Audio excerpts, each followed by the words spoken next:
Welcome to my channel, USA Battle Zone. Today's story is one that will grip your heart, tighten your chest, and remind you that heroes don't always wear uniforms. Sometimes, they're just people with fire in their soul. So grab your seat, turn up the volume, and let this story take you where courage meets destiny. The sun was setting behind the Arizona desert, painting the sky in streaks of gold and rust. The sound of gunfire echoed in the distance, sharp, rhythmic bursts slicing through the silence of the range. Standing there, alone on the far end of the dusty field, was Sarah Callen, a young woman in her early 30s. Her brown hair was tied back, a few strands clinging to her sun-touched face. Sweat glistened on her brow, but her eyes, those determined, steel-gray eyes, stayed locked on the target ahead. She loaded another round, her hands steady as stone. Click, breathe, fire. The rifle roared, and the bullet ripped through the air, striking dead center. Sarah lowered her weapon, exhaled deeply, and adjusted her stance. She wasn't just shooting for fun. She wasn't here to impress anyone. She was practicing for something bigger. Her hands trembled slightly as she reached for the next magazine. Because behind every shot, there was a memory, a ghost she couldn't let go of. 2 years earlier, she had been engaged to a Navy SEAL, Lieutenant Mark Jensen. They had met at a veterans charity event where Sarah was volunteering, helping returning soldiers find work and counseling.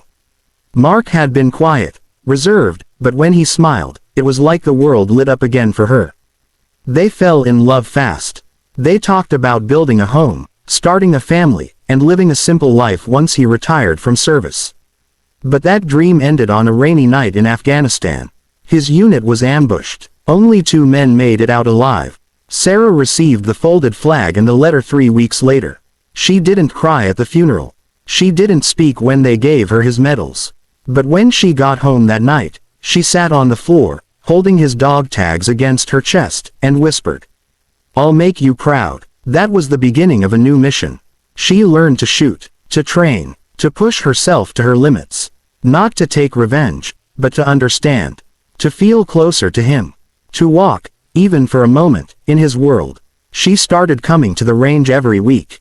Her precision became uncanny, every shot tighter, cleaner, faster. The old-timers at the range called her, the ghost.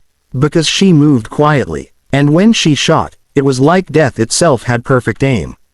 But that evening, something different happened. Sarah thought she was alone. She liked it that way. Until she heard footsteps behind her, heavy, deliberate, measured. She turned quickly, hand on her rifle, but stopped. The man walking toward her was tall, broad-shouldered, with a presence that could silence a crowd. His uniform, though casual, bore the insignia of a Navy SEAL commander. His short-cropped silver hair gleamed under the dying light. He stopped a few feet away and just watched her shoot. Sarah frowned. "Can I help you?" He didn't answer at first. Instead, he picked up one of her spent casings and turned it in his hand.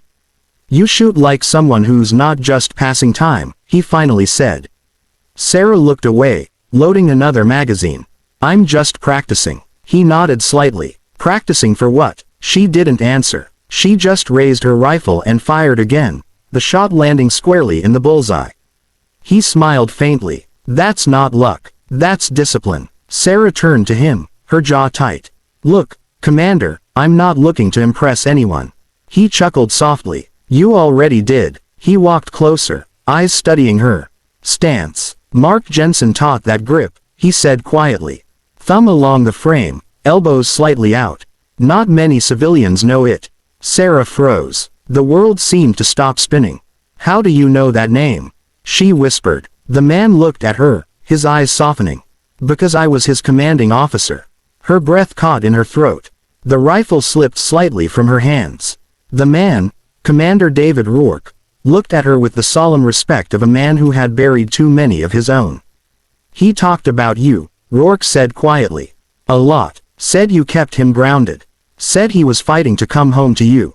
Sarah's eyes glistened. For the first time in months, she felt her knees weaken. "He never made it back," she said, her voice trembling. Rourke nodded slowly. "No, he didn't. But what he did in that last mission, saved lives. Mine included." Sarah looked down. The world blurred. The commander stepped beside her, watching the targets in the distance. "You've got his aim," he said. "But more than that, you've got his fire." She swallowed hard. "I just wanted to understand what it felt like. To be out there, to carry what he carried." He nodded. "That's something you can't learn from a range." They stood in silence for a moment.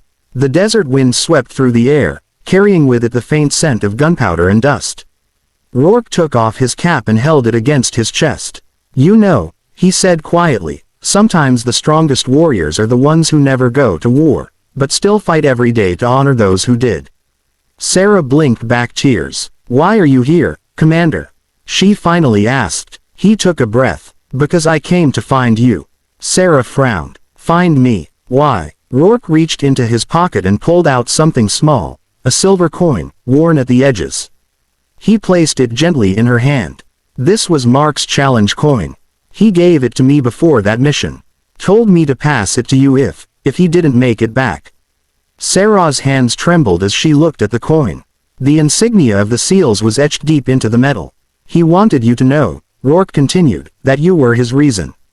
Every step, every fight, he carried your name in his heart." Tears streamed down her face now. She tried to speak, but her voice cracked. He never stopped fighting." Rourke nodded. "Neither did you." For a moment, the world was silent except for the desert wind. Then, the commander did something unexpected. He stood tall, straightened his back, and slowly, silently, raised his hand to his brow.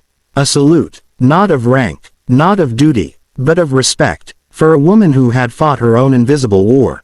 Sarah's breath caught. She didn't move. Her heart pounded in her chest as tears blurred her vision. When he lowered his hand, his voice was steady but thick with emotion. "You kept his spirit alive," he said. "And that deserves more honor than any medal." They stood there as the sun dipped below the horizon, two souls connected by a fallen hero. Rourke finally turned to leave, his boots crunching against the gravel. "Keep practicing," he said softly. "Not because you need to prove anything, but because he'd want you to." Sarah looked down at the coin in her hand. The metal was warm from her touch. She closed her fist around it. "I will," she whispered. Weeks passed. The story of the mysterious woman at the range, the one the SEAL commander had saluted, began to spread quietly among the locals. No one knew her full story. No one needed to. But every evening, when the sun began to fall and the desert turned to gold, Sarah would be there, her stance perfect, her eyes unwavering.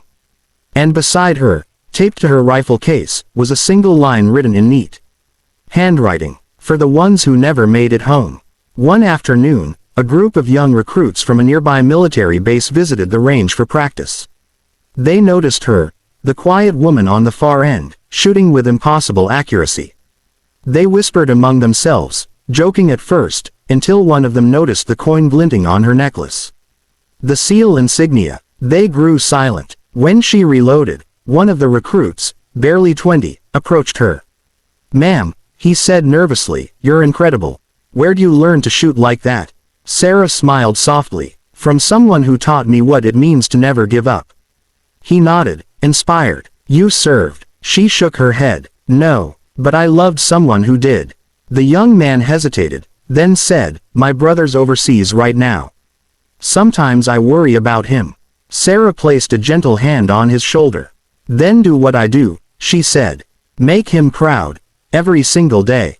The recruit nodded, his eyes bright with emotion. And from that day on, every time he went to the range, he carried a little more purpose in his heart. Years later, Sarah would go on to train others, veterans struggling with PTSD, spouses trying to heal, even local kids seeking discipline and focus. She never charged a cent. She called her small group, Mark's Mission. Her students called her, Coach Callen.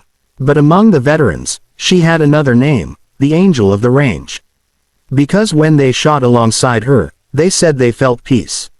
And some swore they could almost feel the presence of someone else, a fallen SEAL smiling beside her, proud beyond words. One evening, long after the others had left, Sarah stood alone again at the range. The desert wind whispered softly. She placed a fresh target downrange, a single circle with no markings. She raised her rifle, took a breath, and whispered, "For you, Mark." The shot rang out, dead center. She lowered the weapon, smiled faintly, and touched the coin around her neck. In the fading light, she could almost see him, standing just beyond the target line, that familiar grin on his face, nodding in approval. She closed her eyes, and for the first time in years, she felt peace. So if you ever drive past an old shooting range out in the Arizona desert and see a lone woman standing tall, shooting with precision that defies explanation, know this. You're not just watching someone practice. You're witnessing a love story written in gunpowder and devotion. A story of loss, and unbreakable spirit. A story of a woman who turned pain into purpose, and earned the silent salute of a Navy SEAL commander. And that, my friends, is the story of Sarah Callen, the ghost of the range. If this story moved you, if it reminded you of someone you love, or if you believe in honoring those who serve and the ones who stand behind them, like, comment, and subscribe to USA Battle Zone. Because here, we don't just tell stories. We honor them. Until next time, stay strong, stay grateful, and never forget the heroes who walk among us.